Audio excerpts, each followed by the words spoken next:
అండి good morning. ఈరోజు topic వచ్చి దైనిక్ శబ్దం కా ప్రయోగ్, డైలీ యూజ్ చేసే వర్డ్స్ అన్నమాట. జస్ట్ నౌ అంటే బస్ అవి ఇప్పుడే ఇప్పుడే కంప్లీట్ అయింది అంటాం కదా, బస్ అవి ఇప్పుడే కంప్లీట్ అయింది.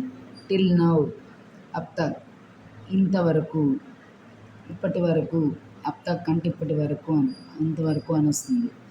నాట్ ఎట్ అభి నహి ఇంకా లేదు అని వస్తుంది అన్నమాట.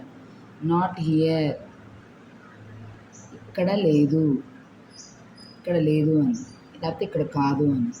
నాట్ దేర్ అక్కడ లేదు లేకపోతే అక్కడ కాదు అని వస్తుంది అనమాట. ఓవర్ హియర్ ఆస్ పాస్ చుట్టుపక్కల లేకపోతే అక్కడ అని వస్తుంది. ఓవర్ దేర్ వహా పర్ అక్కడ అని వస్తుంది. సో ఎర్లీ ఇతనా జల్దీ ఇంత తొందరగా.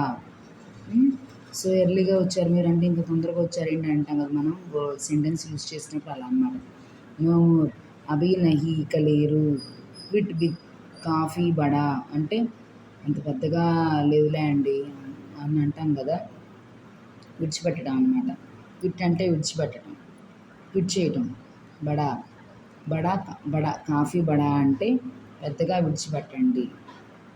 పెద్దగా అంటే అదేం లేదులే అంటే పెద్దగా ఏం తినలేదు వదిలేసాను, అంత పెద్దగా ఏం చేయలేదు అనేది సెంటెన్స్ ఫార్మేషన్లో అంటాం కదా, విడిచిపెట్టడం అన్నమాట. బిగ్ అంటే విడిచిపెట్టడం. ఇంకొకసారి చూడండి. జస్ట్ నౌ బస్ అభి, టిల్ నౌ అబ్ తక్, నాట్ ఎట్ అభి నహి, నాట్ హియర్ యహా నహి, నాట్ దేర్ నాట్ హియర్ అంటే యహా నహి, నాట్ దేర్ అంటే వహా నహి. ఓవర్ హియర్ ఆస్ పాస్, ఓవర్ దేర్ వహా పర్. సో ఎర్లీ ఇతనా జల్దీ. నో మోర్ అభి నహి అని. క్విట్ బిగ్ అంటే కాఫీ బడా అని.